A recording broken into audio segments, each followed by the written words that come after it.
Today we are back with yet another potential Ben Simmons trade destination. Maybe this one a bit more underrated as it was not on the top 5 team list that came out the other day with all the top teams who appear to be interested in Ben Simmons. But nonetheless, it is the NBA offseason. It feels like there is going to be a new team in the mix every single day. There are rumors circulating around saying that this team could have their hand in the mix, and there definitely is a conversation to be made about this fit. So let's go ahead and talk about it. Perfect.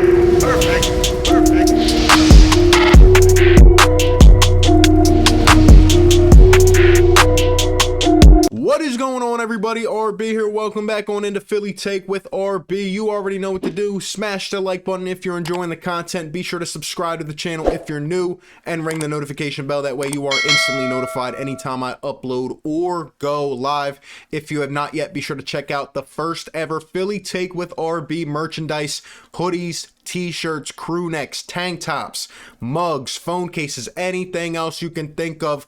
Go check out the merch store on Teesprings. The link is in the description. Okay, let's talk about another potential Ben Simmons trade destination. This one is no other than the San Antonio Spurs, led by you-know-who, Gregg Popovich. That is right.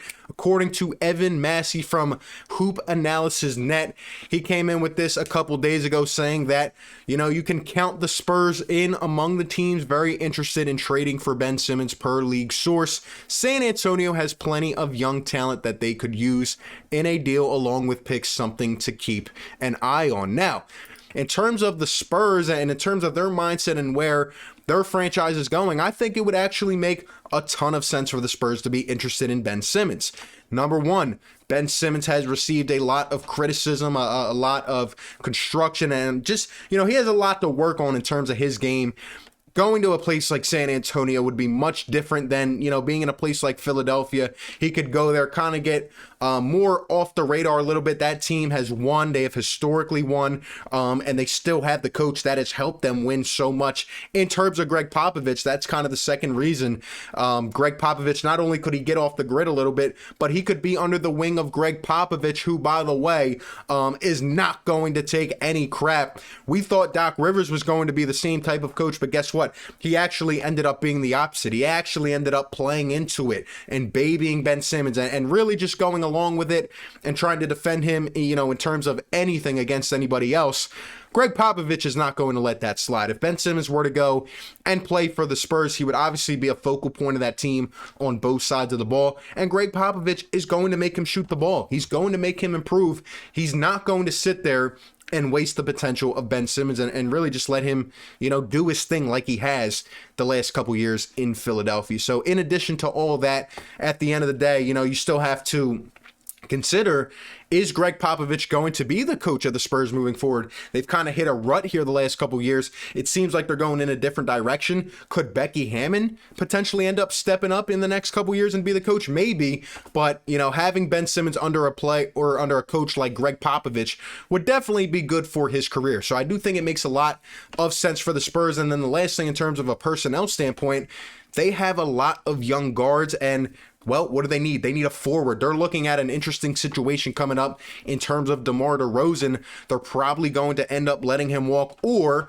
trade him away via a sign and trade. And they're going to need a forward. And are they going to be able to attract one of the top free agents? I would highly doubt it. I would highly doubt it, given the fact of where their team is at, kind of a borderline playoff team there in the Western Conference. So maybe they go out and bet on a 24-year-old or 25-year-old Ben Simmons. Who knows?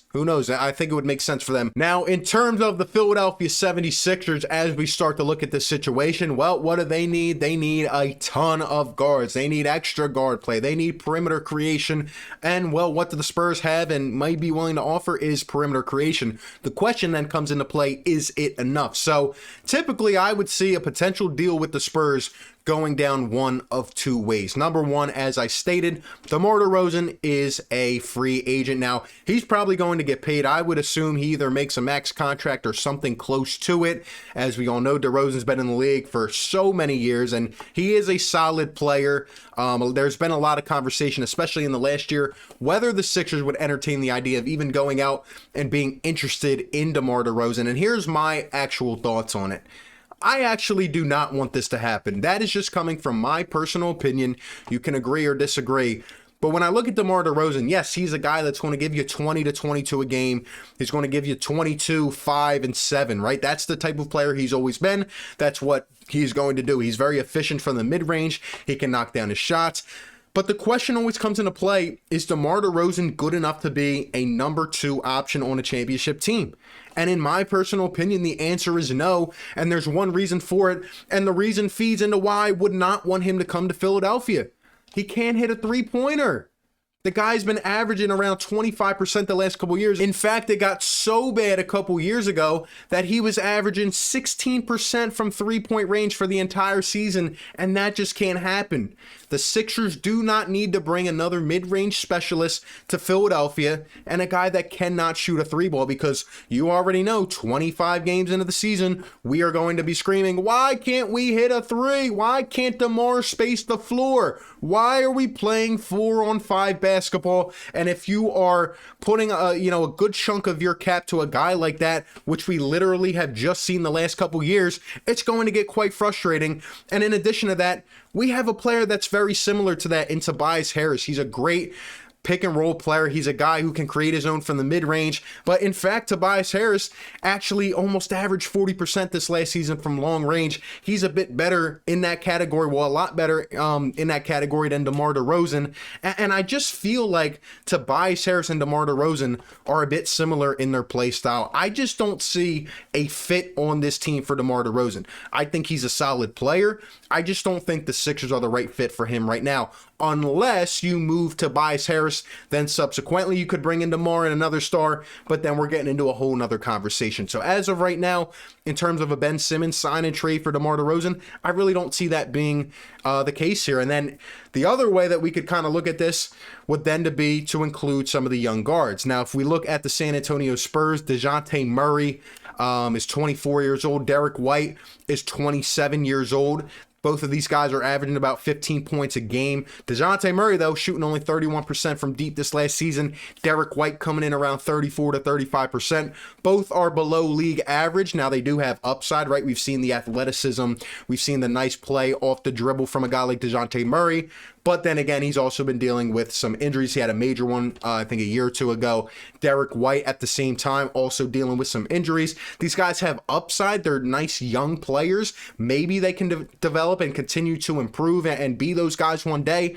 But is it enough for this next year? I don't think it is. I don't think that is the type of trade you want to pull out and go all in for it for a Ben Simmons trade. Some of their vets like Rudy Gay and Patty Mills, these guys are free agents, so it really doesn't seem like you're going to be able to bring them back and build something around them. So when I'm looking at this, it's probably going to have to cater around DeJounte Murray, Derek White, and maybe another young player, maybe the 11th overall pick last year, Devin Vassell, who's a good two-way player looking to improve, didn't get a lot of playing time this year. Maybe a guy like Keldon Johnson, right? Lonnie Walker. They have a plethora of young guards. They have upside. They just haven't fully blossomed into that potential yet. And I think it's going to take some time. And at that point, it's almost like, what time do we have to wait? So maybe the more logical situation would be to look at a sign and trade for DeMar. Now, that would also include the Sixers going ahead and including some more players, maybe the Spurs going ahead and including another young guard. It would be a lot. In terms of the guard package, the Spurs would have to throw in a lot of picks to kind of match that up and give equal compensation. But at the end of the day, I think this is a really good fit for the San Antonio Spurs and for Ben Simmons to really, ignite his career. But I just don't see enough there for the Philadelphia 76ers. So similar to what I said about the Sacramento Kings trade for Buddy Hield, Marvin Bagley, and picks, I think this is a trade you just throw into your back pocket.